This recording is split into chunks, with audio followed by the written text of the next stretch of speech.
जय जिजाऊ जय शिवराय मित्रांनो, या व्हिडिओमध्ये आपण ऐकणार आहात ॲडव्होकेट वैशाली डोळस यांचे भाषण। हा व्हिडिओ मी माझ्या संगणकातील व्हिडिओ संग्रहात मधून आपल्या समोर आणला आहे। या व्हिडिओमध्ये मी काहीही बदल न करता बहुजन समाजासाठी खरा इतिहास समजावा म्हणून अपलोड केला आहे। धन्यवाद। जय जिजाऊ जय शिवराय।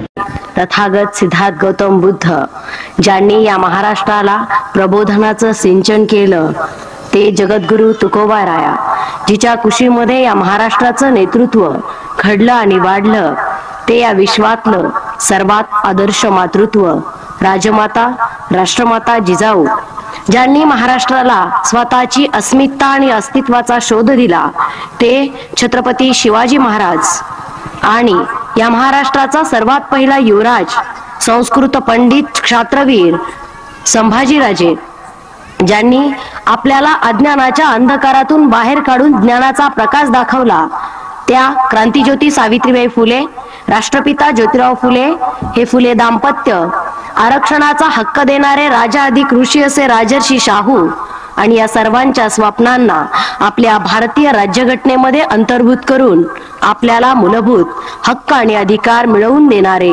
बुद्धिसम्राट डॉक्टर बाबासाहेब आंबेडकर, तसेच ज्या ज्या महामानवांनी आणि ज्या ज्या महान स्त्रियांनी बहुजनांचं राज्य यावं, बहुजनांचा विकास व्हावा आणि बहुजनांचं शासन प्रस्थापित व्हावं म्हणून त्याग दिला, योगदान दिलं, त्या सर्व महामानवांना आणि महान स्त्रियांना मी प्रथम अभिवादन करते। विचारमंचावर उपस्थित मान्यवर मंडळी आणि माझ्या समोर बसलेल्या मान्यवर विचारवंतांनो, आम्ही कधीही तुम्हाला श्रोते म्हणू शकत नाही, कारण श्रोत्यामध्ये आणि विचार करणाऱ्या माणसामध्ये थोडासा फरक असतो। बघा, राजहंस असतो, राजहंसाला जर आपण दूध आणि पाणी एकत्र करून दिलं तर तो दूध पिऊन घेतो आणि पाणी तसंच ठेवतो। ही ऐकणाऱ्या लोकांची भूमिका असली पाहिजे।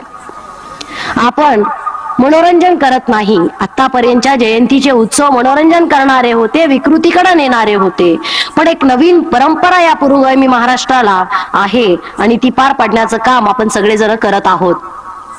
म्हणून आम्ही सातत्याने एक भूमिका मांडत असतो की आम्ही समाजसेवा करत नाही, आम्हाला कुणी समाजसेवक असं संबोधू नये, आम्ही समाज प्रबोधन करतो। समाज सेवेमध्ये आणि समाज प्रबोधनामध्ये मूलभूत असा फरक असतो। भिकाऱ्याला भीक देणं ही समाजसेवा असते, तर भिकाऱ्याला भीक मागायची वेळच येऊ नये अशी व्यवस्था निर्माण करणं हे समाज प्रबोधनाचं काम असतं। म्हणजेच काय, शेतकऱ्यांवर खूप कर्ज झालं आणि नंतर कर्जमाफी द्यायची ही सेवा झाली। यानं 2-4 शेतकऱ्यांचे प्राण वाचले असतील, यानं 2-4 शेतकऱ्यांचा प्रश्न सुटलेला असेल, पण शेतकऱ्याला कर्ज घेण्याची वेळच येऊ नये अशा प्रकारची कृषी व्यवस्था निर्माण करणं हे समाज प्रबोधनाचं काम आहे। त्यांना सगळ्या शेतकऱ्यांचं तर भलं होतच होतं, पण येणाऱ्या पिढ्यांचं सुद्धा भलं होतं। म्हणून आम्ही समाजसेवा करत नाही, आम्ही समाज प्रबोधन करत आहोत, ही भूमिका लक्षात घ्या। दुसरी गोष्ट आणि दुसरी भूमिका आमची अशी आहे, या विचार मंचावरून आम्ही जे काही सांगतो ते तुम्ही तंतोतंत खरं आहे असं माना, असा आमचा आग्रह नाही। ते तुम्ही सगळं मनात ठेवा आणि आम्हाला चांगलंच म्हणा, असाही आमचा आग्रह नाही।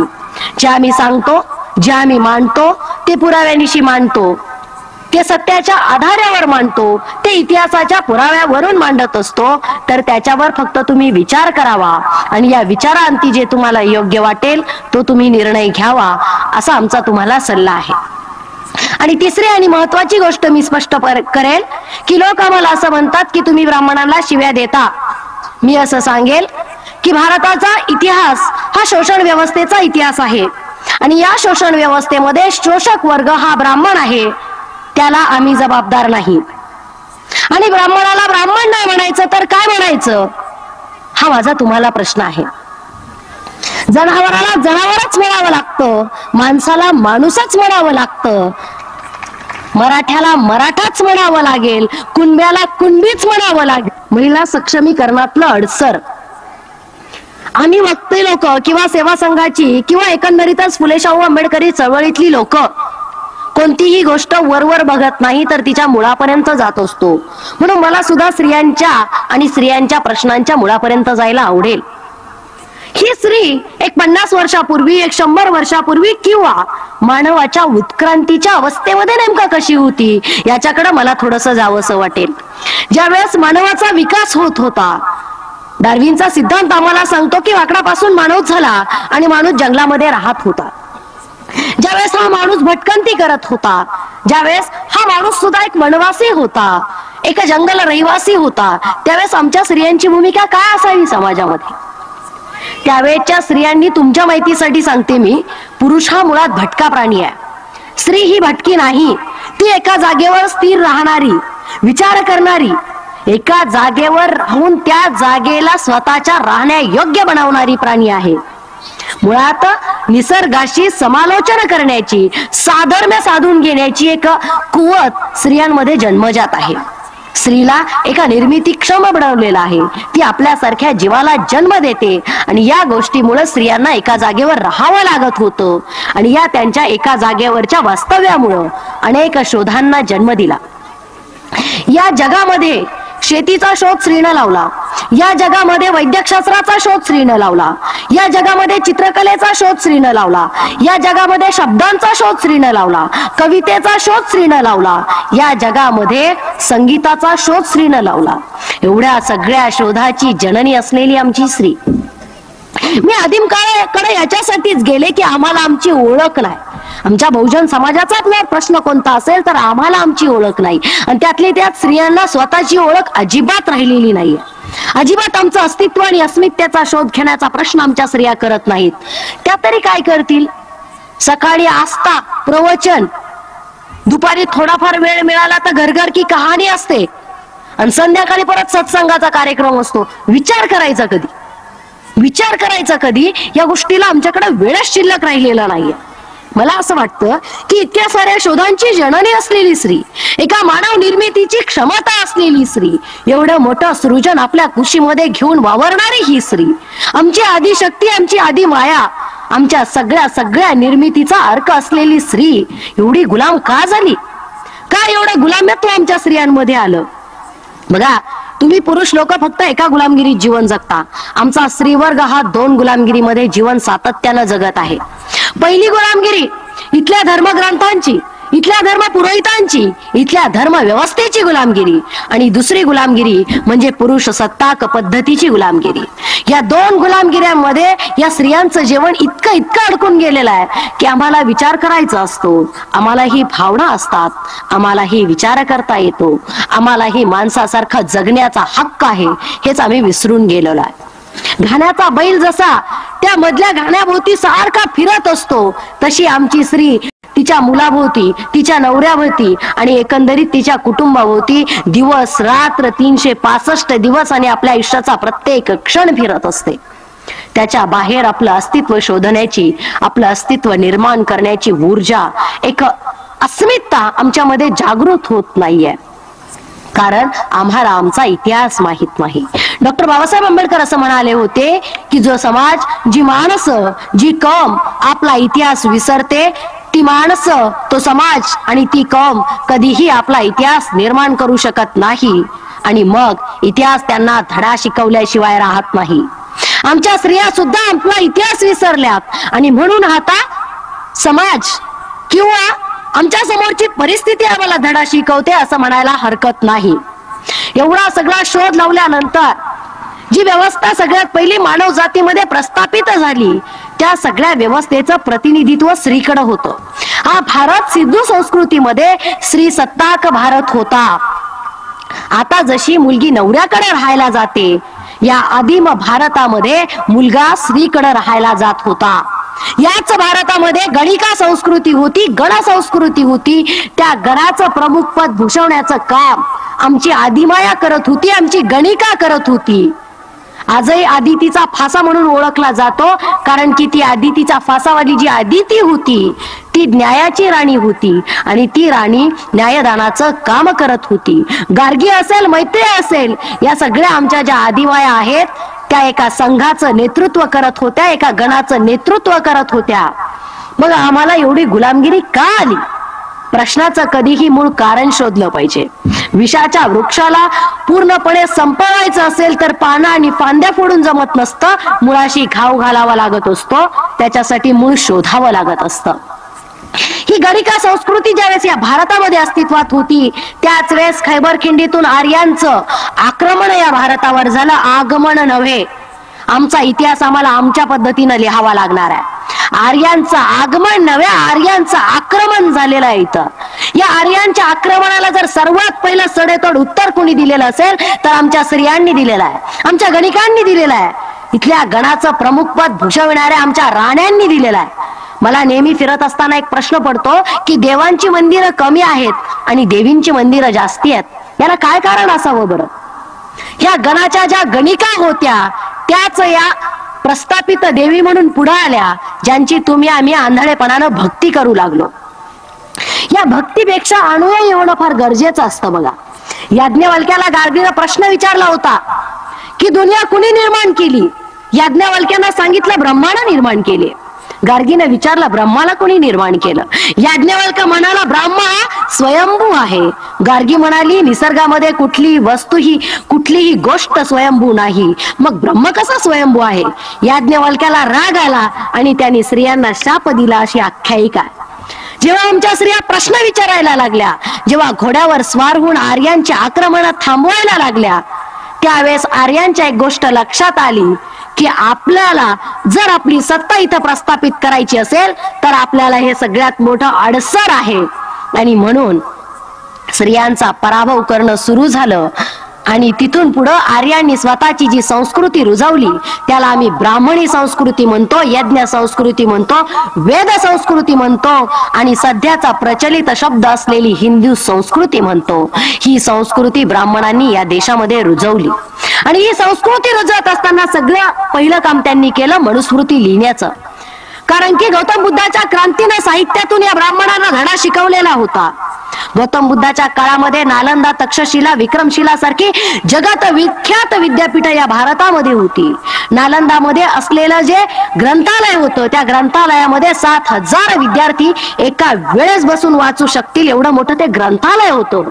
आमची एवढी मौलिक संपत्ती इथल्या ब्राह्मणांनी, इथं येणाऱ्या ब्राह्मणांनी जाळून टाकली, नष्ट केली.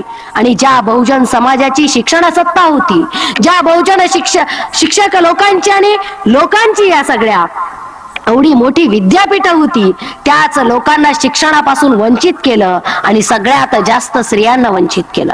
ज्यावेळेस मनुस्मृतीची निर्मिती झाली त्यावेळेस मनुस्मृती लिहिणाऱ्या भृगु ऋषीने सांगितलं की ब्राह्मण हा ब्रह्माच्या मुखातून आला, क्षत्रिय हा बाहूतून आला आणि शूद्र पायातून आला, वैश्य मांडीतून आला.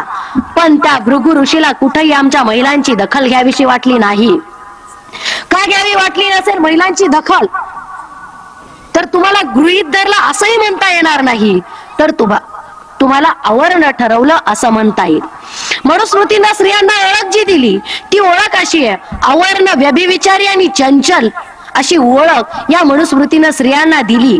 आणि ज्या स्त्रियांनी आर्यांना पहिलं आव्हान स्त्री असं होतं आर्यांना इथं येणाऱ्या, त्या आर्यांनी सगळ्यात पहिला गुलाम, त्यांचा पहिला शत्रू केला, म्हणजेच आमचा स्त्रीवर्ग केला. आणि मनुस्मृतीनुसार स्त्रियांवरती अनेक बंधनं घातली.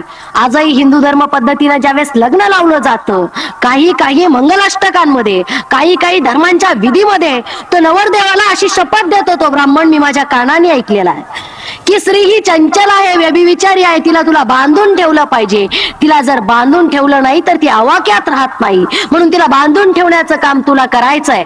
म्हणून ही संस्कृती आम्हाला शिकवते की लहान असताना बापाच्या ताब्यात राहायचं असतं, लग्न झाल्यानंतर नवऱ्याच्या ताब्यात राहायचं असतं आणि म्हातारं झाल्यानंतर मुलाच्या ताब्यात जायचं असतं. पण आमचं असं स्वतंत्र अस्तित्व नसतं.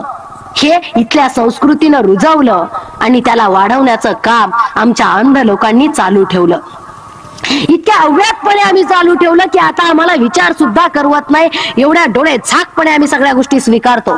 सगळ्या गोष्टी आम्ही स्वीकारलेल्या आहे. लग्नामध्ये सगळ्यात पवित्र दान म्हणतात कन्यादान.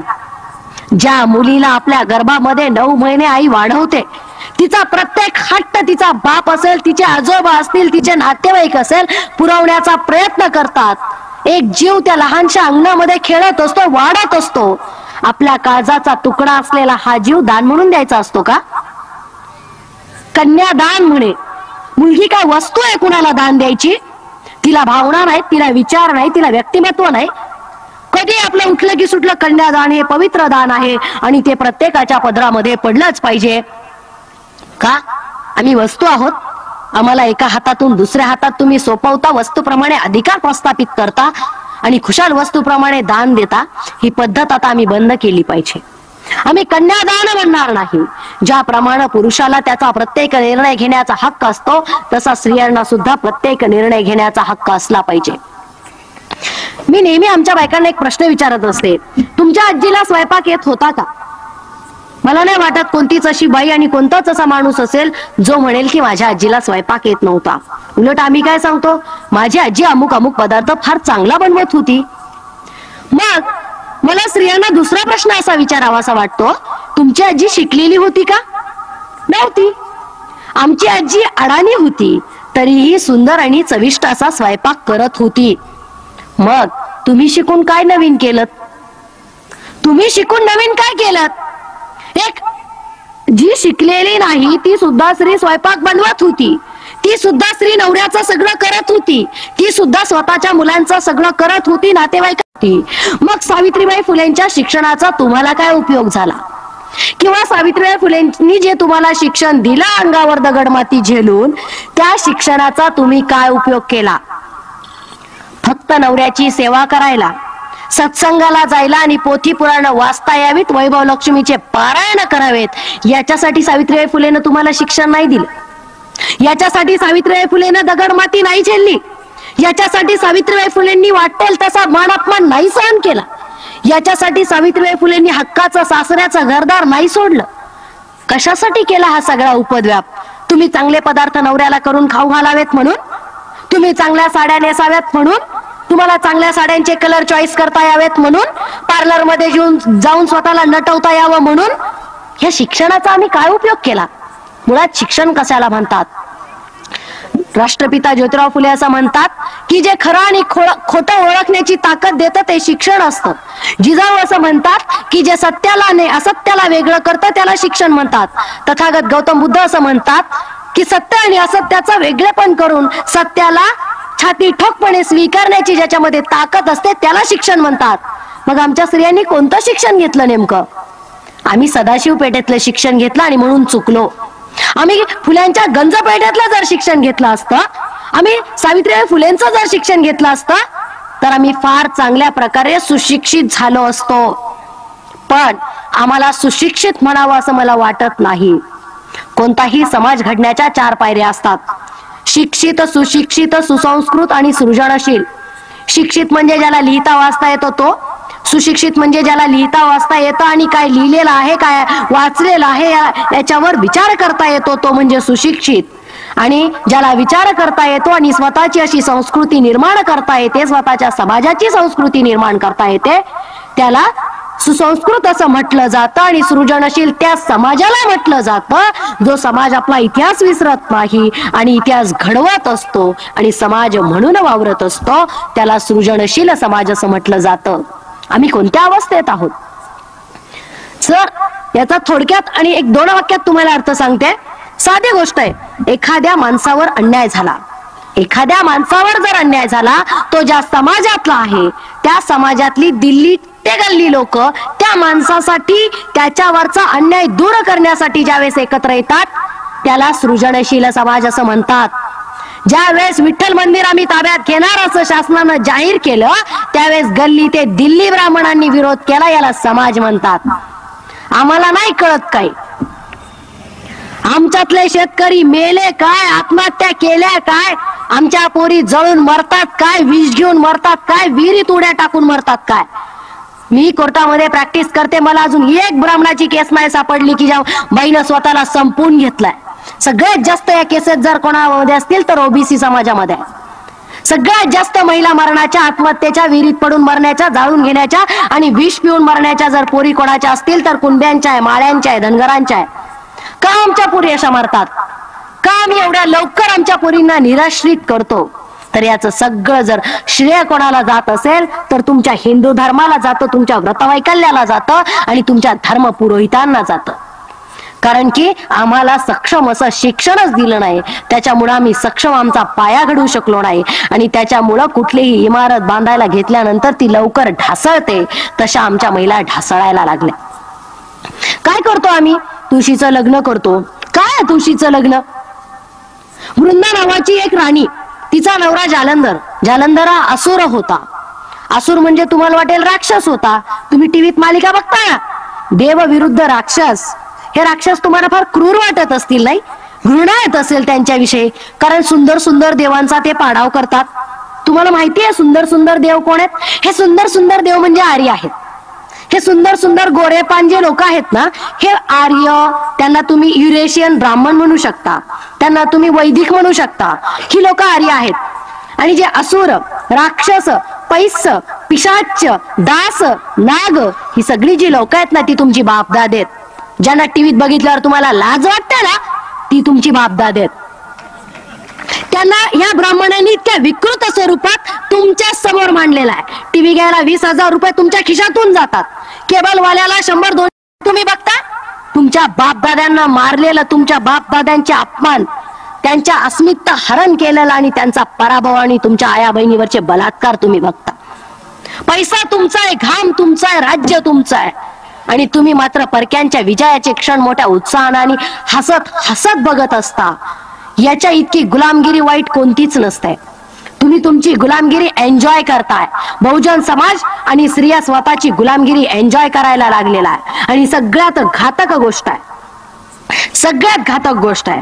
हा असुरांचा राजा जालंधर अतिशय पराक्रमी राजा होता आणि याची बायको वृंदा नावाची अतिशय सत्वशील आणि पतिव्रता अशी स्त्री होती.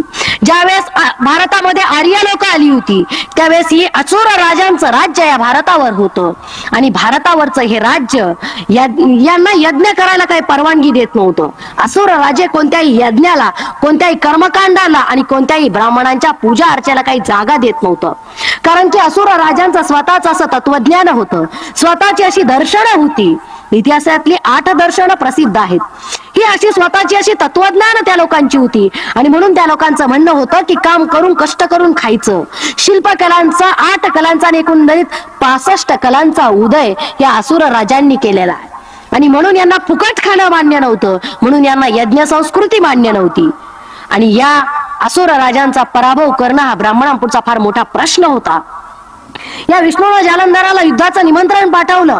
जालंधर रणांगणावरती युद्धासाठी गेला आणि सरळ वक्तीने त्यांना ब्राह्मण म्हणायचं नाही अशी आपल्याकडे व्याख्या आहे. कपटाचा वापर केल्याशिवाय ते जिंकत नाही. इतिहासामध्ये एक उदाहरण मला दाखवून द्या की ब्राह्मणांनी आपल्या बाहुबळावर युद्ध केलाय. कधीच नाही. म्हणून आम्ही नवीन शब्द रूढ केलेला आहे, कपटाला समानार्थी शब्द ब्राह्मण. कपट म्हणजे ब्राह्मण, त्याच्याशिवाय जिंकूच शकत नाहीत ते, त्यांची नीतीच ती आहे. आणि मग या विष्णूने कपट केलं. जालंधराला युद्धाच्या रणभूमीवरती बोलावून घेतलं आणि इकडं वृंदेला निरोप पाठवला, तुझा नवरा युद्ध जिंकून परत येत आहे, स्वागताची तयारी कर. या वृंदेला इतका आनंद झाला, आपला नवरा परकीयांशी युद्ध करून परत येतोय. या आनंदामध्ये तिनं सगळी तयारी केली आणि या सगळ्या धांदलीचा फायदा घेत विष्णू वृंदेच्या महालात शिरला आणि वृंदेवर बलात्कार केला.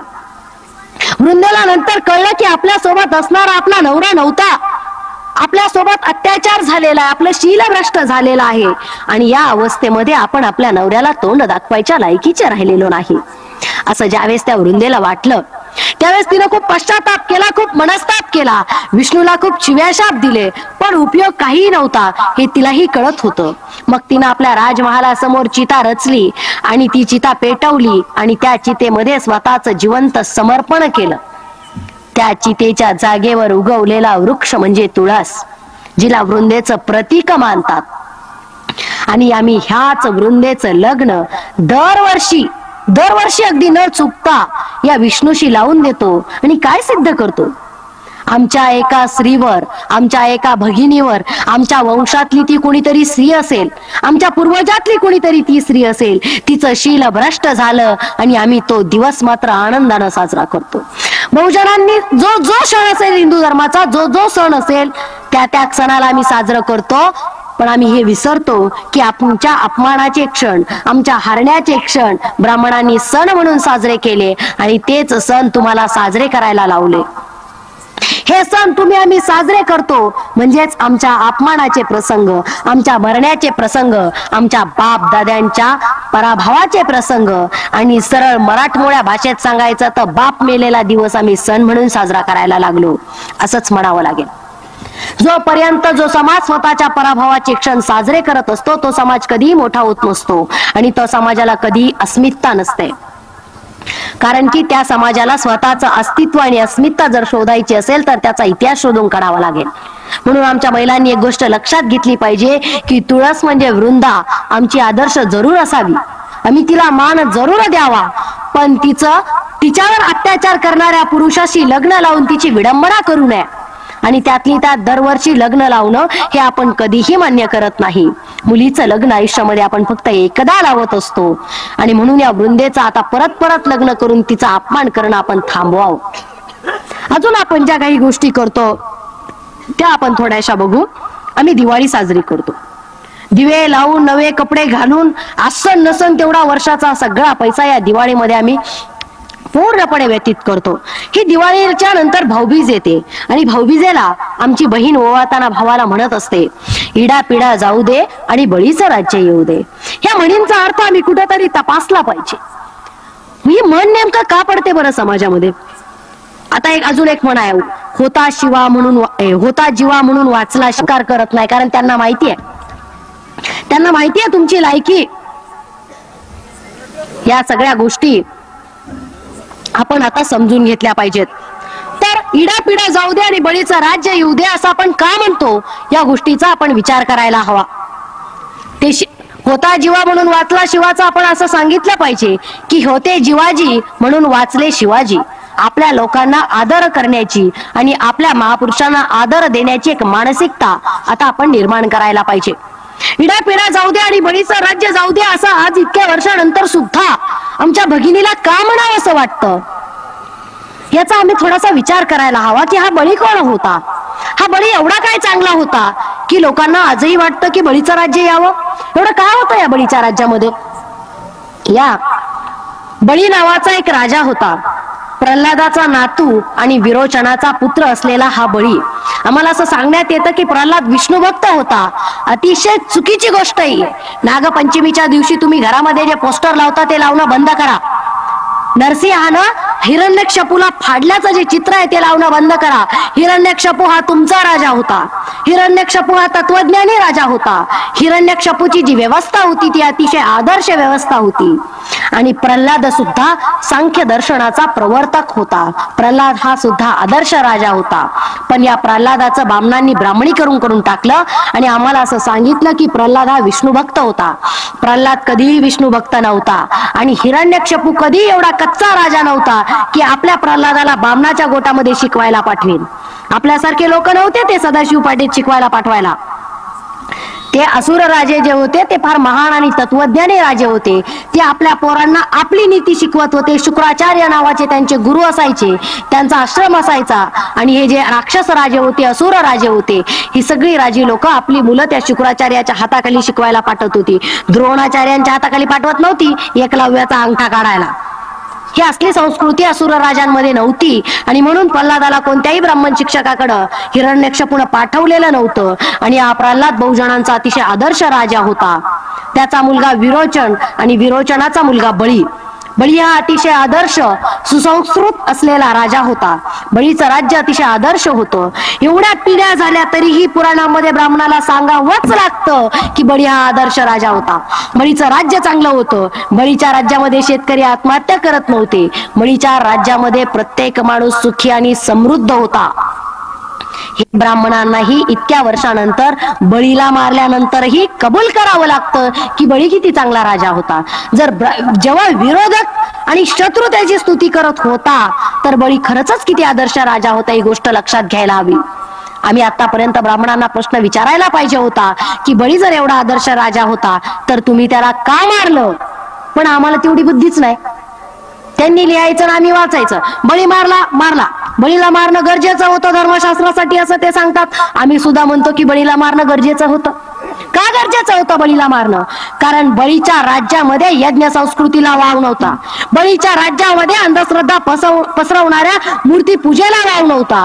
बळीच्या राज्यामध्ये कुठलंही कर्मकांड करणं हे राजकीय कायद्यानुसार गुन्हा मानलं जात होतं आणि त्या गुन्हेगाराला शिक्षा देण्याचं काम बळी करीत होता. म्हणून बळीचं राज्य बामणाच्या डोळ्यामध्ये सलत होतं आणि म्हणून बामणांना बळीला मारणं अतिशय गरजेचं होतं. त्याचं पुराणातलं वर्णन थोडस तुमच्या डोळ्यासमोर मी सांगते. अंगद ऋषी आंघोळ करून येत असतात. त्यांची बायको चिंताक्रांत अवस्थेमध्ये बसलेली असते आणि मग हे अंगद ऋषी त्या आपल्या पत्नीला विचारतात की तू दुःखी का आहेस? ब्राह्मणांवर काही संकट आलंय का? बघा, यांच्या बाई दुःखी असणं म्हणजे फक्त ब्राह्मणावर संकट आलं तरच काहीतरी वाईट होतं. तुम्हाला एक गोष्ट सांगते बघा.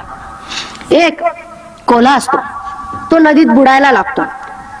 नदीत बुडायला लागल्यानंतर तो मरणार हे त्याला समोर दिसत असतं आणि मग तो काय करतो? जोरात ओरडतो, जग बुडायला लागलंय, जग बुडायला लागलंय. जंगलातले सगळे प्राणी सैरावैरा पळत येतात आणि ते तळ्या शेजारी येऊन कोल्ह्याला विचारतात, का रे तुला कोणी सांगितलं जग बुडायला लागलं? तो म्हणतो, मला आधी बाहेर काढा मग सांगतो. त्याला बाहेर काढल्यानंतर प्राणी परत त्याला विचारतात, का रे बाबा तुला कोणी सांगितलं जग बुडायला लागलं? तो म्हणतो, मी जर बुडाला असतो तर माझ्यासाठी जगच बुडालं असतं. मी जर बुडालो असतो तर माझ्यासाठी जगच बुडालं असतं ना. इथल्या स्वतःला हिंदूवादी म्हणवणाऱ्या संघटनांचं नेमकं असं आहे, त्या बुडायला लागल्या की बोंबलायला लागतात हिंदू खतरे में. आणि मग सगळे ओबीसी एससी एसटी लोक त्यांच्या पाठीमाग पळायला लागतात, हिंदू खतरे में चला, हिंदू खतरे में चला. इलेक्शन मध्ये जिंकून आले की मग म्हणतात आम्ही बुडालो असतो, तुम्ही बुडालेच असते. ही त्यांचं तत्वज्ञान आहे. तशाच पद्धतीनं बळीचं राज्य संपवणं हा ब्राह्मणासमोरचा सगळ्यात मोठा प्रश्न होता. आणि बळी काय साधा सुद्धा राजा नव्हता. बळीची फौज फार मोठी होती. बळीचं राज्याचं प्राबल्य फार मोठं होतं. बळीची राज्य कारभाराची पद्धतच इतकी आदर्श होती की कुणीही बोट ठेवू शकत नव्हतं. 9 खंड या भारताचे पाडलेले होते आणि प्रत्येक खंडाचा जो खंडपती होता त्याला तुम्ही खंडोबा म्हणता. हा बळीचा सेनापती होता. हा जो ज्योतिबा आहे तो बळीचा सेनापती होता. त्यांचे तुम्ही देव करून टाकले आणि एकदा माणूस देव झालं की त्याचं कर्तृत्व संपत असतं. म्हणून ब्राह्मण प्रत्येक महापुरुषाला तुमच्या देव करतात. प्रत्येक महापुरुषाला देव केलं की समजायचं तो महापुरुष संपलेला आहे. मग या बळीराजाला मारण्यासाठी या अंगद ऋषीने त्याच्या बायकोला विचारलं की काय झालं, तू दुःखी आहेस? तेव्हा ती सांगते की बळी नावाचा राजा आहे आणि मला असं वाटतं की या संपूर्ण साम्राज्याचं राज्यपद माझ्या मुलाला म्हणजे इंद्राला यावं. तुम्ही त्याच्यासाठी काहीतरी करा. मग अंगद ऋषी म्हणतो की तुझ्या मनाप्रमाणे होईल. आणि मग वामनाचा जन्म होतो त्या स्त्रीच्या पोटी. असं म्हणतात की तो वामन तिच्या पोटामध्ये 1000 वर्ष होता. पुराणात लिहिलेलं आहे, मनानं सांगत नाही. पुराणात लिहिलेलं आहे की वामन 1000 वर्ष आपल्या आईच्या पोटात होता. तुमचा वामन असू शकतो पण आमचा बळी एवढे दिवस नाही जगू शकत. तुमचे लोक असू शकतात असे, कारण तुमचे लोक काही करतात, आमचे लोक करत नाही. त्याचा मतितार्थ आपण घ्यायचा असतो. इतिहास आपल्या समोर मांडत असताना, इतिहासाचा अभ्यास करत असताना थोडस संशोधन करावं लागत असतो. याचा अर्थ जरा वेगळ्या पद्धतीने आपण घेऊ. 1000 वर्ष दवा धरून ही ब्राह्मण लोक बसू शकतात. जर बदला घ्यायचा असेल तर ते संधीची वाट बघत असतात. वामन सुद्धा अशा संधीची वाट बघत होता आणि त्याला ती संधी आली. बळीराजाचा एक दिवस असा असायचा की ज्या दिवशी तो सगळ्यांना दान करण्याचं काम करत होता आणि त्या दिवशी तो कुणालाही नाही म्हणत नव्हता. या संधीचा फायदा वामनाने घेतला आणि बळीकडे गेला आणि बळीला सांगितलं की बळीराजा, तू अतिशय कर्तव्यदक्ष आणि आदर्श राजा आहेस. आजच्या दिवशी तू कुणालाही नाही म्हणत नाही आणि मागितलं ती वस्तू, ती गोष्ट त्याला देत असतोस. मला सुद्धा दे. 3 पावलं जागा. हसण्यासारखी गोष्ट आहे ना. एवढ्या मोठ्या साम्राज्य माणसाकडे 3 पावलं जागा मागायची. आम्हाला आमच्या पुराण कथाकारांनी असं सांगितलं की 3 पावलं जागा म्हणजे काय, तर एक म्हणे खाली ठेवला आणि एक म्हणे वर ठेवला आणि एक म्हणे डोक्यावर ठेवला आणि बळी गेला. असल्या थोतांड्याच्या गोष्टी सांगणं आता बंद करा. राष्ट्रपिता ज्योतिराव फुले असं म्हणतात, एक दिवस महात्मा फुले पुस्तक वाचत बसले होते आणि 12-1च्या दरम्यान हसत हसत जोरात गल्लीत बाहेर आले. लोकांनी विचारलं, तात्या वेळ लागलाय का, आम्हाला तरी झोपू द्या. त्यावेळेस तात्या म्हणाले, अरे मी बळीराजाला कसं वामनानं मारलं ते वाचत होतो म्हटले. तो वामन म्हणे एक पाय जमिनीवर आणि एक पाय आकाशात ठेवला, फाटला कसं नाही. म्हणजे समीक्षेच्या दृष्टीनं आणि चिकित्सेच्या दृष्टीनं जर आम्ही ब्राह्मणांचं तत्वज्ञान उघडून पाहायला लागलो तर फोल तत्वज्ञान आमच्या पुढे यांनी मांडत आलेलं आहे हजारो वर्ष. त्या 3 पावलांचा अर्थ मी तुम्हाला सांगते. पहिलं पाऊल म्हणजे वाणी, दुसरं पाऊल म्हणजे यज्ञ करण्यासाठी जागा आणि तिसरं पाऊल म्हणजे ब्राह्मणांचं अघोषित आरक्षण.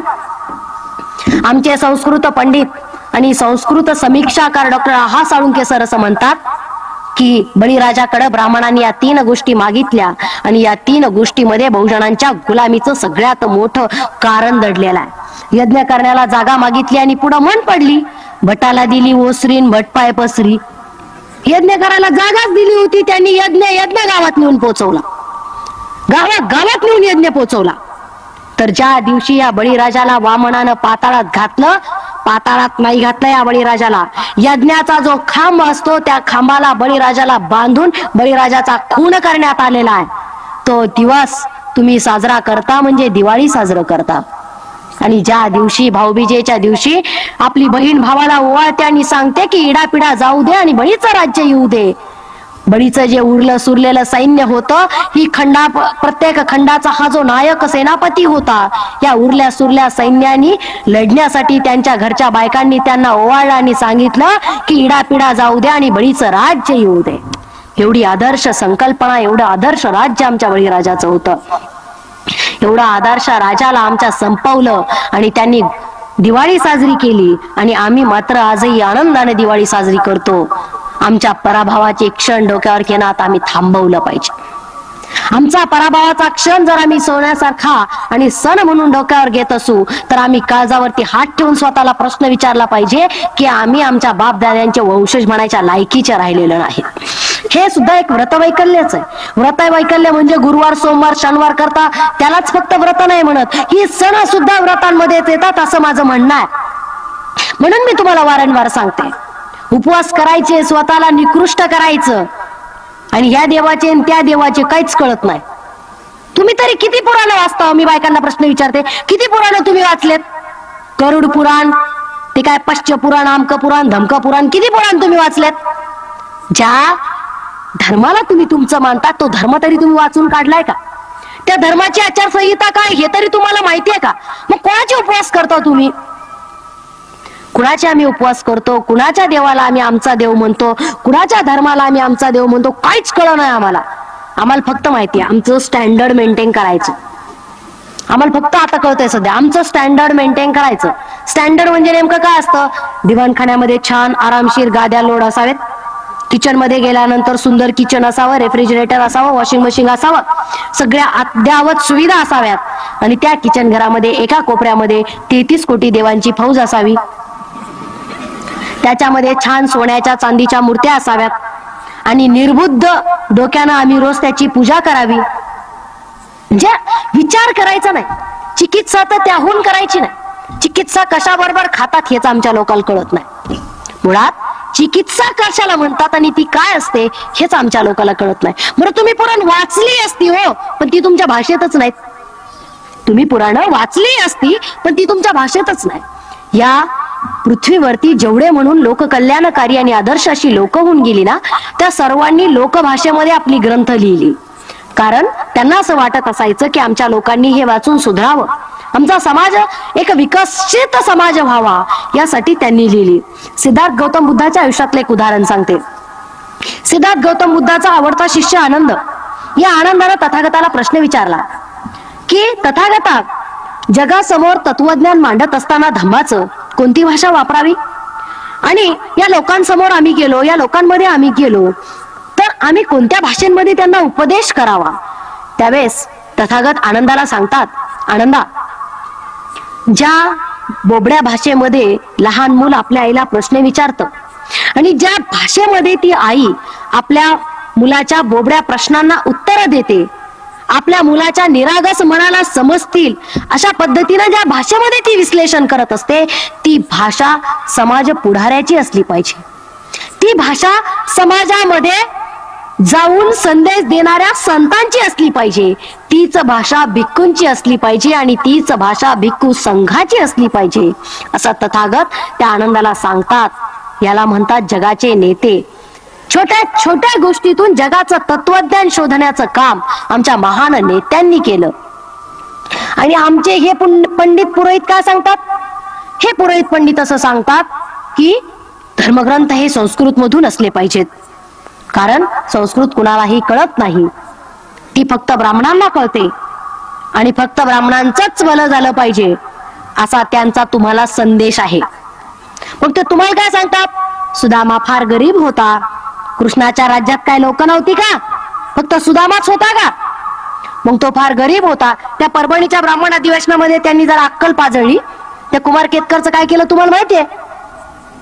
त्या अक्कल पाजळताना त्यांनी काय संशोधन समोर मांडलं की आमच्या सुदाम्याला बहुजन लोक बदनाम करतायत, त्याची टिंगल उडवतायत, एवढा चांगला माणूस आमचा सुदामा आणि त्याला असं असं करतायत. आणि कटआउट कोणाचं लावतात? परशुरामाचं. काय केलं या परशुरामानं? जर तुम्हाला सांगते, तुम्ही अक्षय तृतीया करता ना, अक्षय तृतीयाच्या दिवशी या परशुरामाला तुम्ही पुजता, लाजा वाटल्या पाहिजे आम्हाला. बघा, हा परशुराम नावाचा राम फार रागीट होता म्हणतात, फार रागीट. यानं स्वतःच्या आईला मारलं, 2 भावांना मारलं. का? तर आपल्या पित्याची आज्ञा म्हणून. या जगामध्ये असा माणूस नसेल ज्यानं कुणाची आज्ञा असू देत ती. परमेश्वर आहे की नाही ही संकल्पना आता आपण कालबाह्य केलेली आहे. ईश्वर असतो नसतो या भानगडीत आपण पडत नाही. पण कितीही विश्ववंद्य माणूस असता आणि त्यानं जर सांगितलं की आपल्या आईला मार, तर मला नाही वाटत की कोणत्या लेकराची छाती होईन आपल्या आईला मारायची. या परशुरामानं, या बामणाच्या महान संतानं म्हणे आपल्या आईला मारलं आणि 2 भावाला मारलं. भावाला मारण्याची संस्कृती यांची आहे. नुकतंच घडलेलं उदाहरण महाजनांच्या घरातलंही तुम्हाला माहित असेल. ही संस्कृती त्यांची आहे, आपली नाहीये. आपली संस्कृती नाहीये, ही त्यांची संस्कृती आहे. तर परशुरामाचा आदर्श आहे ना तो, दुसऱ्या तिसऱ्याचा नाही, त्यांचेच आदर्श त्यांच्या डोक्यावर आहेत. तर या परशुरामानं म्हणे 21 वेळा पृथ्वी निक्षत्रिय केली. आता मला सांगा, कोणताही समाज नष्ट करायचा असेल तर सगळी माणसं एकदा मारून काम भागतं ना, मग 21 वेळा करायची काय गरज होती? मला नाही कळलं, अजून नाही कळलं मला. तुम्हाला कळलं असलं मला येऊन सांगा. 21 वेळा पृथ्वी निक्षत्रिय करायची काय गरज होती? तर ते आणखीन पुढे अक्कल पाजळतात. काय अक्कल? आईच्या गर्भामध्ये असलेला क्षत्रिय सुद्धा त्यानं मारला. आईच्या गर्भामध्ये असलेला क्षत्रिय सुद्धा. आणि कुठलाही क्षत्रिय जन्मच घेणार नाही एवढा त्यानं क्षत्रियाच्या वंशाचा म्हणे संपूर्णपणे म्हणजे नायनाट केला.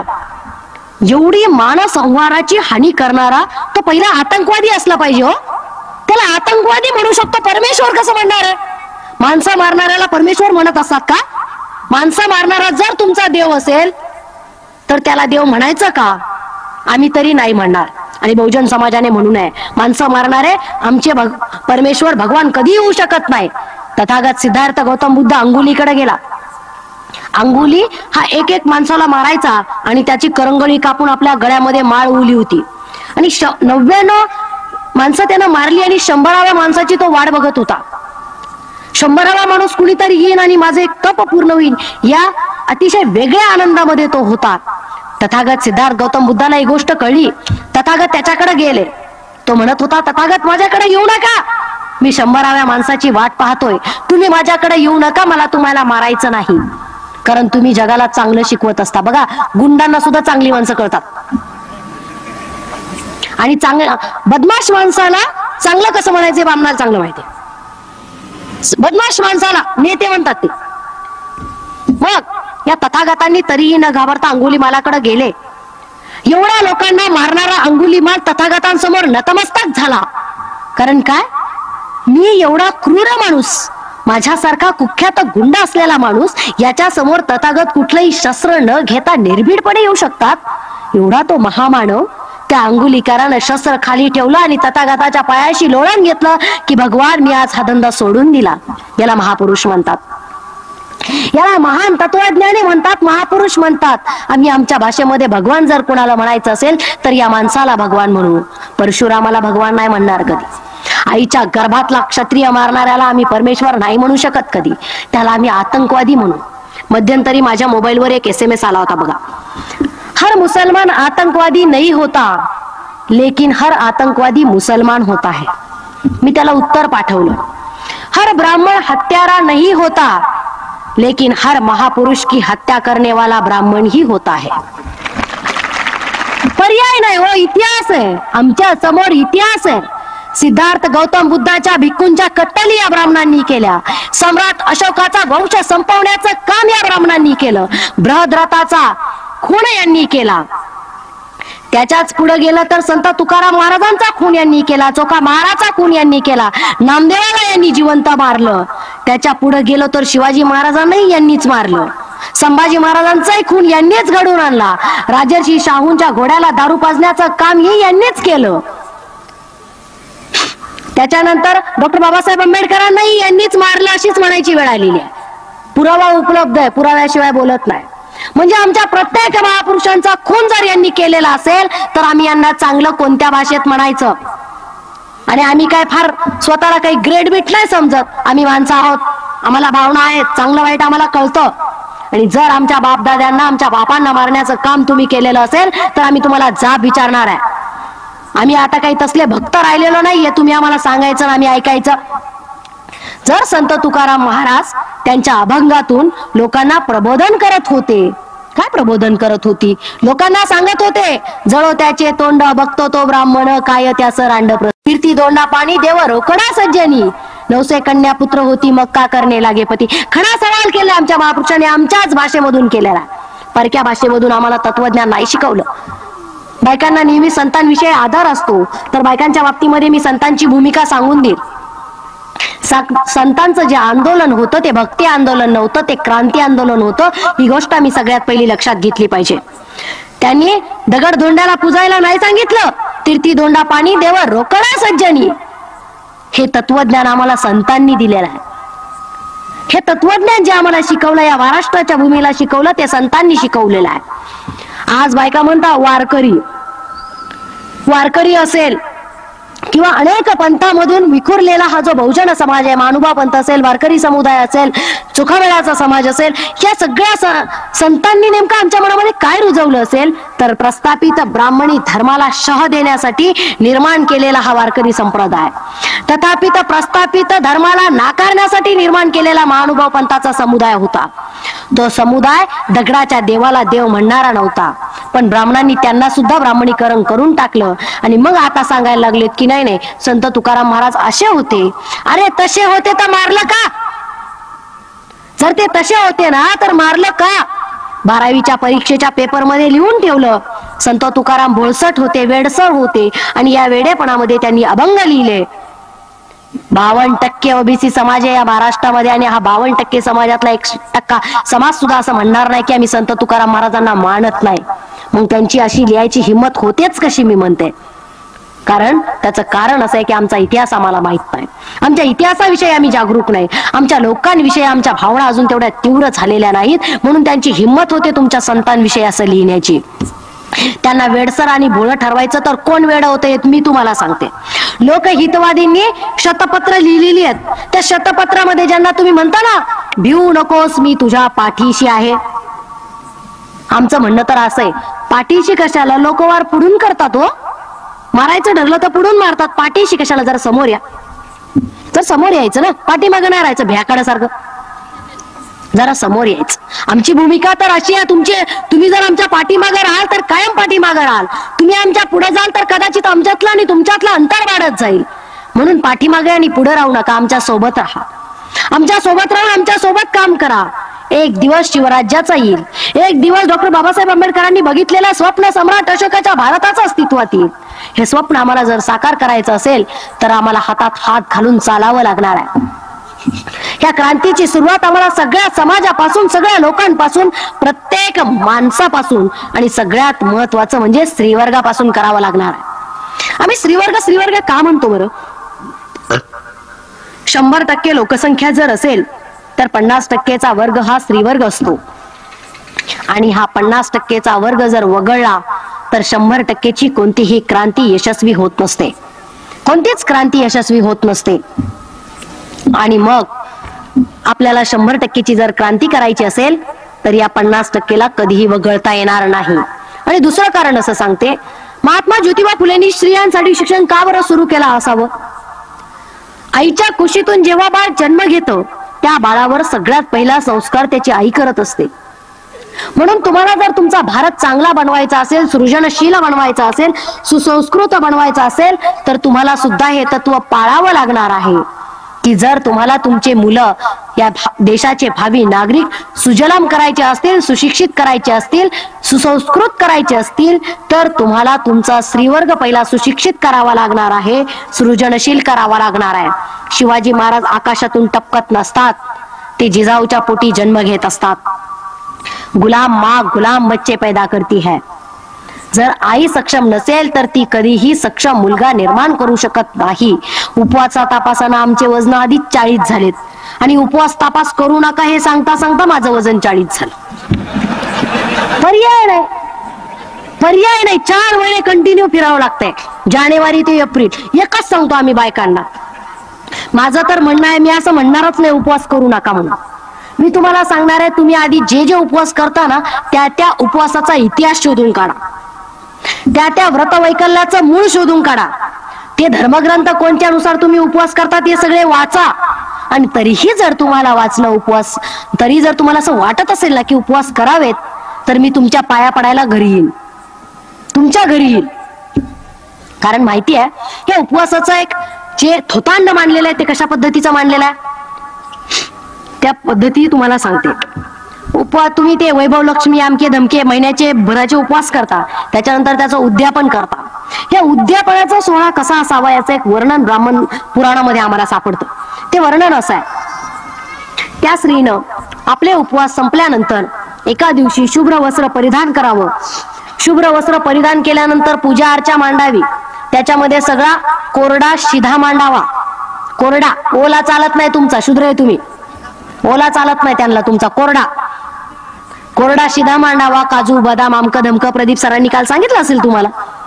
मग हे सगळं मांडायचं आणि मग त्या स्त्रीनं स्वतःला ब्राह्मणाला अर्पण करायचं. हे मी सांगत नाही, हे तुमचे धर्मग्रंथ सांगतात.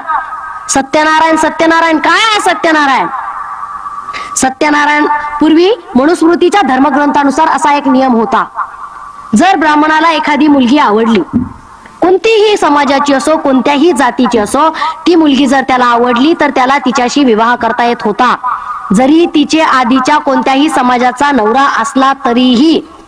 तसे श्लोकच आहे त्याच्यामध्ये की तिला जर अगोदरचे 10 जरी अब्राह्मणी नवरे असतील तरीही जर त्या पुरुषाला ती स्त्री आवडली तर त्याला ती घेऊन जाता येत होती, उपभोगता येत होती, असं तुमची मनुस्मृती सांगते. आणि मग पुढच्या काळामध्ये झालं कसं, थोडस जनजागरण व्हायला सुरुवात झाली. मग यांनी सत्यनारायणाचा विधी काढला. कारण काय, कोणतीही स्त्री बहुजन समाजाच्या बहुजन पुरुषानं भोगण्या अगोदर तिला भोगण्याचा पहिला हक्क हा ब्राह्मणांचा असतो आणि तो पार पाडणे म्हणजे सत्यनारायण आहे. लग्नानंतर सत्यनारायण झाल्याशिवाय संसाराला सुरुवात होत नसते. बऱ्याच गोष्टी अशा आहेत ज्या तुम्हाला या स्टेजवरून खरंच सांगाव्याशा वाटत नाहीत, खरंच ती वाईट भाषा वापरावीशी वाटत नाही, पण त्या भाषेत सांगितल्याशिवाय तुम्हालाही कळत नाही त्याला आम्ही काय करा. आमच्या समाजाची मानसिकता एवढी आळशी झालेली की काही विचारच करायचा नाही. आम्ही शपथ घेऊन टाकलेली आहे, अगदी विचारच करायचा नाही. जे चाललंय ते चालू द्यायचं, मस्तपैकी खायचं प्यायचं बस. आमचे लोकांना आम्ही जर सेवा संघ असेल, भामसेप असेल, इतर बहुजनवादी संघटना सांगायला गेलो, लोक काय म्हणतात माहितीये का, मला माझ्या आई वडिलांनी कष्ट करून शिकवलंय, आता मला माझ्या घराला सुधारवणं गरजेचं आहे, त्याच्यामुळे मी तुमच्या संघटनेत येऊ शकत नाही. मला नेहमी या लोकांना प्रश्न विचारावा वाटतो, पहिले आई वडील नव्हते का? पहिले आई वडील आपल्या पोरांवर प्रेम करत नव्हते का? फुल्यांच्या काळाच्या अगोदरचे जे आई वडील होते त्या आई वडिलांचं आपल्या मुलांवर प्रेम नव्हतं का? होतं ना, पण त्यांना शिक्षण देता आलं का? त्यांना आपल्या मुलांना शिक्षण देता आलं का? नाही देता आलं. का नाही देता आलं? कारण ब्राह्मणांनी धर्मग्रंथानुसार नियम केलेला होता की इथल्या समाजाला शिक्षण दिलं जाणार नाही. मराठ्यांना सुद्धा फक्त लिहिण्या वाचण्यापुरतं शिक्षण दिलेलं होतं. स्वतःला सवर्ण समजण्याची चुकून करू नका, चुकून करायची नाही स्वतःला सवर्ण समजण्याची चूक. कारण तुम्ही सवर्ण नाही, क्षुद्र आहात, हे मी म्हणत नाही. तुमचे धर्मग्रंथ आणि धर्मपुरोहित सांगतात की कलियुगामध्ये फक्त 2 वर्ण आहेत, एक म्हणजे शूद्र आणि दुसरा म्हणजे ब्राह्मण. आणि मग विचार करायचा नाही ही एकदा संकल्पना बनवून टाकली की आम्ही अविचारी गोष्टी करायला सुरुवात करतो. या अविचारी गोष्टी आम्ही इतक्या करतो की त्याला सीमा राहत नाही. इकडून तिकडून आमची पोरं शिकली, नोकऱ्या लागली. आम्हाला असं वाटतं की फुले शाहू आंबेडकरांचं आंदोलन त्यांनी पुढे चालवावं, तर ती म्हणतात नाही माझ्या बापाने मला शिकवलं. मग पूर्वी बाप नव्हते का? पहिल्या बापांचं त्यांच्या पोरांवर प्रेम नव्हतं का? त्यांना त्यांची पोरं शिकवता आली का? नाही शिकवता आली. का नाही शिकवता आली? कारण त्यावेळेस तुमचे बाप ब्राह्मण होते. त्यांनी ठरवायचं होतं ना तुम्हाला शिक्षणाचा अधिकार द्यायचा की नाही. आज ज्या तुम्हाला शाळा मिळाल्या, आज जे तुम्हाला कॉलेजेस मिळाले, आज ज्या तुम्हाला नोकऱ्या मिळाल्या, आज जे तुम्हाला रिझर्वेशन मिळालं, ती फुले शाहू आंबेडकरांची पुण्याई आहे. कोणत्या पुरोहिताची, शंकराचार्याची पुण्याई नाहीये, ती फुले शाहू आंबेडकरांची पुण्याई आहे. आणि ज्यांच्या पुण्याईच्या जीवावर आम्ही 2 टायमाची भाकर कमावतो त्याचा हिस्सा पहिला त्यांना देणं हे आमचं कर्तव्य आहे. ते कर्तव्य आम्हाला आता समजून घ्यावं लागणार आहे. तुम्हाला परशुराम सांगत होते ना अक्षय तृतीया, त्याचं अजून पुढचं उदाहरण सांगते तुम्हाला मी. याला 21 वेळा पृथ्वी निःक्षत्रिय केली. 21 वेळा पृथ्वी निःक्षत्रिय केल्यानंतर पुढे त्या पुराणात ते लोक असे सांगतात, ते ब्राह्मण लोकांनीच लिहून ठेवलंय, मी माझ्या मनाने सांगत नाही. ती लोक असे सांगतात की मग बायकांचं काय करायचं, क्षत्रियांच्या बायकांनी काय करायचं म्हणून काहीतरी योजना, काय योगन काहीतरी पद्धत आहे की ब्राह्मण ऋषींनी त्यांना भोगायचं आणि संतती निर्माण करायची. लग्नामध्ये आपण एकमेकांच्या नाड्या बघतो, गोत्र बघतो. माहिती आहे ना तुम्हाला हे गोत्र काय आहे? गोत्र म्हणजे बापदादे, ज्यांच्याशी तुमचं रक्ताचं नातं असेल असं गोत्र, त्याला गोत्र म्हणतात. त्या हरामखोर कोणतो पुरंदर यांनी सांगितलं होतं दादोजी कोंडदेव शिवाजी महाराजांचं गोत्र एक आहे म्हणे. त्याचा जाणता राजा म्हणजे सर्कसचा शो पाहायला आमचे लोक 500 रुपये तिकीट काढून जातात. त्या नालायकाने हे सांगितलेलं होतं. त्यांना घाबरण्याचं आज आम्हाला कारण राहिलेलं नाहीये. आम्हाला आमची बदनामी करणाऱ्या कुणाचाही हातच नाही तर मेंदूही उपटता येतो, आम्ही भांडारकर प्रकरणात दाखवून दिलेला. तर हे गोत्र जे आहे ते गोत्र जरा शोधून बघा बरं. काय भृगु, व्यास, वाल्मिकी हे कोण होते? हे सगळे ब्राह्मणांचे ऋषी होते. मग ते आमचे रक्ताना नातेवाईक कसे असतील? कसे असतील ते आमच्या रक्ताना नातेवाईक? बापदादे कसे असतील? आमचा कुणीतरी कोंडीबा, कुणीतरी दगडोबा, कुणीतरी धोंडोबा हे लोक असतील ना आमचे. हे काम जे ना हे या परशुरामाचं काम आहे. या परशुरामाने ज्यावेळेस 21 वेळा पृथ्वी निःक्षत्रिय केली त्यावेळेस क्षत्रियांच्या बायका भोगण्याचं काम या ऋषीमुनींनी केलं आणि म्हणून त्यांना गोत्र लावण्याची पद्धत ब्राह्मणांनी अंमलात आणली.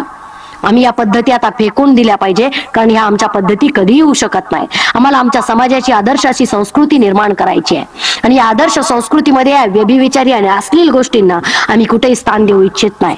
आम्ही जिजाऊचे पाईक आहोत, आम्ही सावित्रीबाई फुलेंचे पाईक आहोत. आणि आमच्या स्त्रियांनी जर आदर्श कुणाचा ठेवायचा असेल तर तो जिजाऊंचा ठेवावा, सावित्रीबाई फुलेंचा ठेवावा, झाशीच्या राणीचा ठेवू नये. एकदा तुम्ही बीड जिल्ह्यात येतात, नगर जिल्ह्याच्या वर्तमानपत्रांनी माझी बातमी छापली की त्या इथे येता आल्या आणि त्यांनी भाषणामध्ये झाशीची राणी जिजाऊन सावित्रीबाई फुलेंवर असं व्याख्यान दिलं. मी त्याला पहिला फोन लावला. झाशीच्या राणीवर मी कुठलंही वाक्य वापरलेलं नाही आणि तसं लिहिणं तुम्हाला अधिकार नाही. त्यानंतर माफी मागितली. आमच्या भाषणांचे अर्थ चुकीचे लावायचे नाही. आम्ही प्रत्येक गोष्टीच्या मुळापासून गोष्टी तुम्हाला सांगत असतो.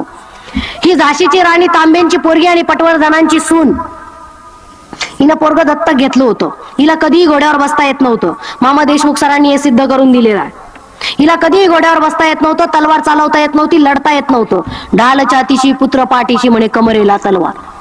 यासले थोतांड जे कधीच वीर नव्हते त्यांना यांनी स्वातंत्र्यवीर केलं. जे कधीच शाहिरी त्यांना येत नव्हती त्यांनी शिवशाहीर केले. ज्यांना कपडे बी घालायची अक्कल नव्हती,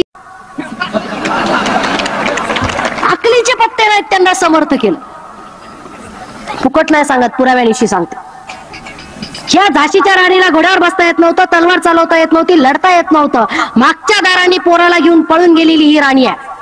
मग तिच्या जागेवर तिचा वेश परिधान करून कोरी समाजाची झलकारी देवी महिला नावाची एक महिला इंग्रज सैन्यासोबत लढलेली आहे. आणि मला वाटतं झाशीच्या राणीने स्वतःचा माफीनामा सुद्धा इंग्रजांना पाठवलेला होता. नको त्या बायकांचे आदर्श घ्यायचे नाहीत. आमच्या बायका चांगल्या होत्या. तानुबाई बिर्जी असेल, ताराराणी असेल, अहिल्याबाई होळकर असतील, राष्ट्रमाता जिजाऊ असेल, सावित्रीबाई फुले असतील. अहो सावित्रीचं शिक्षण किती प्रगल्भ आहे. सावित्रीबाई फुलेंच्या शाळेतली 4थीला शिकणारी मुक्ता साळवे नावाची पोरगी व्हिक्टोरिया राणीला पत्र लिहिलं. सावित्रीबाई फुलेंचे ज्योतिरावांचे निबंधाला विषय फार चांगले असायचे. नाही तर आता निबंधाला विषय असतात बस स्टँड पे 1 घंटा, भिकाऱ्यांनी भीक मागितलं, प्रवासी बसमध्ये चढले, कंडक्टर बोंबलला झाला. रेलवे स्टेशन पर 1 घंटा मैं प्रधानमंत्री होता तो, अरे वा, पंतीच प्रधान होता. तिथं प्रधानमंत्री व्हायचा तुमचा प्रश्नच येत नाही. तुमचे शरदराव नसते झाले का? झाले असते, पण ते पंत नव्हते म्हणून झाले नाहीत. ह्या गोष्टी आम्हाला समजून घ्याव्या लागणार आहेत. त्या मुक्ता साळवेंनी व्हिक्टोरिया राणीला 4थी मध्ये पत्र लिहिलं.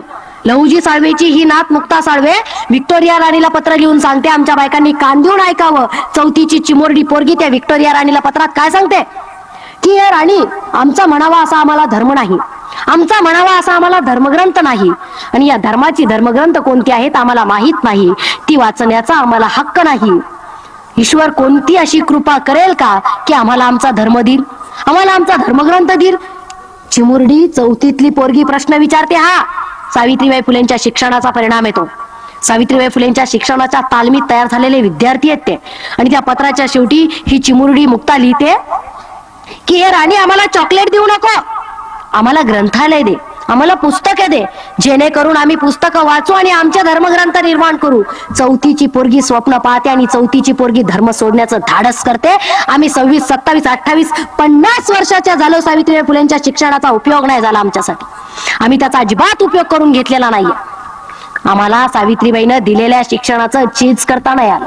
सावित्रीबाई फुलेंनी अंगावर दगड, माती, चिखल, शेण, ब्राह्मणांच्या भटांच्या शिव्या, संत सत्संगाला जाण्यासाठी नाही तुम्हाला शिक्षण दिलं, पूजा अर्चा करण्यासाठी नाही शिक्षण दिलं तुम्हाला. सावित्रीला ज्या स्त्रिया, ज्या महिला अपेक्षित होत्या त्या आम्ही घडलोय का, हा फार मोठा चिंतनाचा आमच्या समोरचा प्रश्न आहे. हा चिंतनाचा प्रश्न आमच्या महिला वर्गाने हाताळला पाहिजे, याच्यावर विचार केला पाहिजे. मुक्ता साळवे 4थीत धर्म सोडते, मुक्ता साळवे 4थी मध्ये या धर्मग्रंथांना लाथ मारते. आम्ही कुठपर्यंत आहे, आम्ही कुठं आहोत, याचा आम्ही विचार केला पाहिजे. आणि एक कर्मकांड पिंड तर सोडून द्यावा, तुम्ही सरळ भटाची कॉलर धरली पाहिजे. एवढी घाण त्यांनी त्यांच्या धर्मग्रंथामध्ये तुमच्याविषयी लिहून ठेवलेली आहे. ही महिलांमध्ये ताकद आहे, पण हे कधी घडेल, ज्यावेळेस आमचा इतिहास आम्हाला माहित असेल. म्हणून आम्हाला आमचा इतिहास माहित करून घ्यावा लागणार आहे. स्त्री मुक्तीचा किंवा एकंदरीत समाजाच्या मुक्तीचा जो जो माणूस लढा लढला, ज्या ज्या महापुरुषांना समाजाचं कल्याणाचं हित कशात आहे याचा अभ्यास केला, त्या महापुरुषांनी स्त्रियांना सन्मानाचं स्थान दिलं. तथागत सिद्धार्थ गौतम बुद्ध भारताचा पहिला क्रांतिनायक, भारताचा पहिला महामानव, ज्यानं ब्राह्मणांविरुद्ध रणशिंग फुंकलं आणि पूर्ण भारत बौद्धमय केला.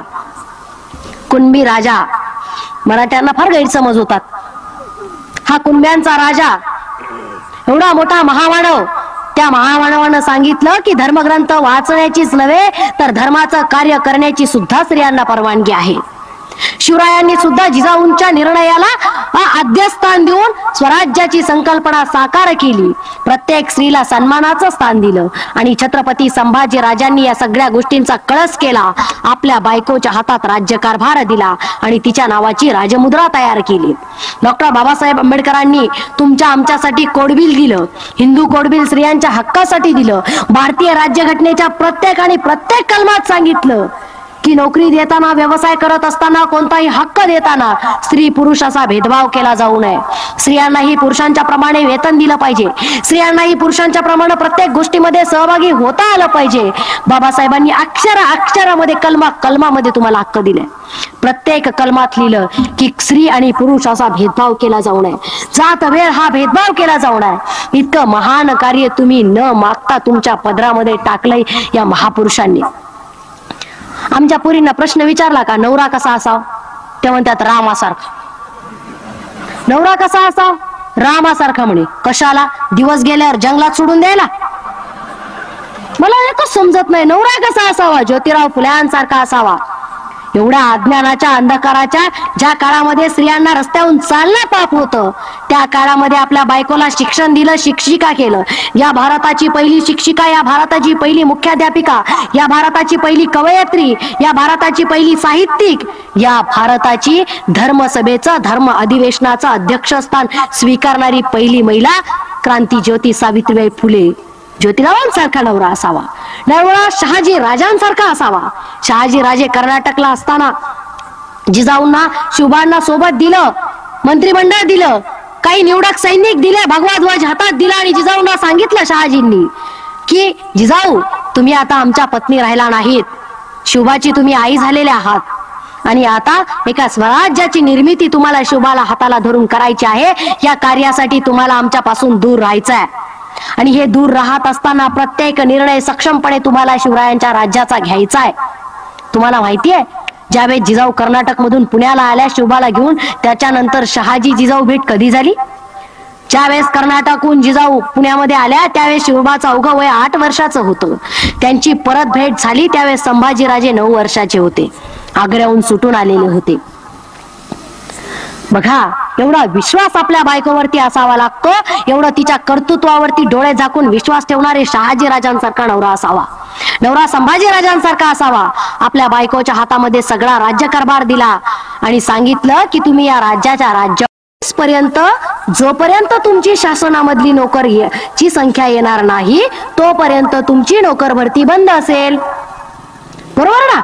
जोपर्यंत तुमच्या समाजाचं प्रतिनिधित्व तुमच्या लेवलमध्ये येणार नाही तोपर्यंत तुमची नोकर भरती बंद असेल. आणि जोपर्यंत आमच्या समाजाच्या प्रतिनिधित्वामध्ये आम्ही येत नाही तोपर्यंत आमची नोकर भरती चालू असेल. अशी मागणी ज्यावेळेस ही लोक आम्हाला देतील त्यावेळेस यांनी हजारो वर्षापासून आमच्यावर जे अन्याय आणि अत्याचार केलेले आहेत ते अन्याय आणि अत्याचार पुसून टाकल्या जातील. आणि एवढं दिल्यानंतर ते आम्हाला फक्त मुद्दल देतील. व्याज अजून आहे हे त्यांनी सुद्धा लक्षात ठेवावं. बरोबर आहे ना? एवढ्या हजारो वर्षापासून आमचे एवढे महापुरुष एवढ्या ताकदीचे मारलेले आहेत, तुम्हाला भरपाई करावीच लागणार आहे आणि ती आम्ही तुमच्याकडून घेणारच आहोत. ही गोष्ट तुम्ही लक्षात ठेवा. ही वाटणी बदलवण्यासाठी आपली सगळी क्रांती आहे, आपल्या सगळ्या चळवळी आहेत आणि या चळवळी आपल्याला सक्षमतेनं चालवायच्या आहेत. ही गोष्ट प्रत्येक कार्यकर्त्यानं लक्षात ठेवायची. 6742 जातींमध्ये ब्राह्मणांनी त्यांच्या फायद्यासाठी आम्हाला विभागलेला आहे. म्हणून आता आम्ही जातवार आरक्षण मागतो. ज्या जातीच्या तत्वावर तुम्ही आम्हाला विभागलंय त्याच जातीच्या तत्वावर आम्हाला आमचा उत्कर्ष साधायचा आहे आणि आम्हाला बहुजन अशी चळवळ निर्माण करायची आहे. गौतम बुद्धाच्या भाषेमध्ये जे बहुजन होते, शिवरायांच्या भाषेमध्ये ते मावळे होते, संत तुकारामांच्या भाषेमध्ये ते वारकरी होते आणि डॉक्टर बाबासाहेब आंबेडकरांच्या भाषेमध्ये जे SC ST OBC मायनॉरिटी आणि सगळेच लोक बहुजन जे आहेत या सगळ्या बहुजनांसाठी ही क्रांती आहे. ही क्रांती प्रत्येकाची क्रांती आहे. प्रत्येकाच्या स्वातंत्र्याचा हा लढा आहे. मग ती स्त्री असो पुरुष असो. स्त्रियांनी स्वतःचे न्यूनगंड स्वतःचा अज्ञान आता जरा सोडून द्या आणि थोडं वाचायला सुरुवात करा. निदान ज्या जिजाऊंनी आणि ज्या सावित्रीबाई फुलेंमुळे आम्हाला शिक्षण मिळालं त्या सावित्रीनं लिहिलेलं लिखाण तरी एकदा आम्ही वाचलं पाहिजे. आम्ही आता वाचायला लागलं पाहिजे, विचार करायला लागलं पाहिजे. आणि जर उपवास तापवास करायचेच असतील तर ते धर्मग्रंथ वाचा आणि नंतर ठरवा की तुम्हाला ते करायचेत की नाही करायचेत. ते संयोजकांनी मला या ठिकाणी बोलवलं त्याबद्दल मी संयोजकांचे आभार मानते. तुम्ही इतक्या शांतपणे ऐकून घेतलं त्याबद्दल तुमचेही आभार मानते. कुणाच्या भावना दुखावल्या असतील तर एवढं सांगेल की आपला वाचनाचा कक्ष वाढवा, विचार करण्याचा आणि दृष्टिकोनाचा भाग जरा रुंदवा. बहुजन समाज हा फार मोठा समाज आहे. या सगळ्या समाजाला स्वातंत्र्य आपल्याला द्यायचंय. त्यासाठी खरा इतिहास सांगणं गरजेचं आहे. म्हणून आम्ही तो सांगत असतो. जाता जाता तुम्ही 2 मिनिटं थांबा, मी अजून थांबलेली नाही. जाता जाता माझ्या कवितेच्या 4च ओळी तुम्हाला सांगते आणि मी थांबते. तू होऊ नकोस सीता त्या रामाची, लोक तुला अबला म्हणतील. तू होऊ नकोस सीता त्या रामाची, लोक तुला अबला म्हणतील. तू होऊ नकोस द्रौपदी त्या पांडवांची, तू होऊ नकोस द्रौपदी त्या पांडवांची, लोक तुला वेश्या म्हणतील. तू हो जिजाऊ त्या शिवबाची, तू हो जिजाऊ त्या शिवबाची, लोक तुला राजमाता म्हणतील, लोक तुला राष्ट्रमाता म्हणतील. तू हो सावित्री त्या ज्योतिबाची, तू हो सावित्री त्या ज्योतिबाची, लोक तुला क्रांतिज्योती म्हणतील, लोक तुला क्रांतिज्योती म्हणतील. या ठिकाणी मी थांबते. तुम्ही शांततेत ऐकून घेतलं त्याबद्दल तुमचे आभार मानते. जय जिजाऊ जय शिवराय. पुरोगामी विचारांचे भाषणं, पोवाडे, गाणी तसेच इतर व्हिडिओ पाहण्यासाठी माझ्या चॅनलला सबस्क्राईब करा, व्हिडिओ लाईक करा, शेअर करा. धन्यवाद. जय जिजाऊ जय शिवराय.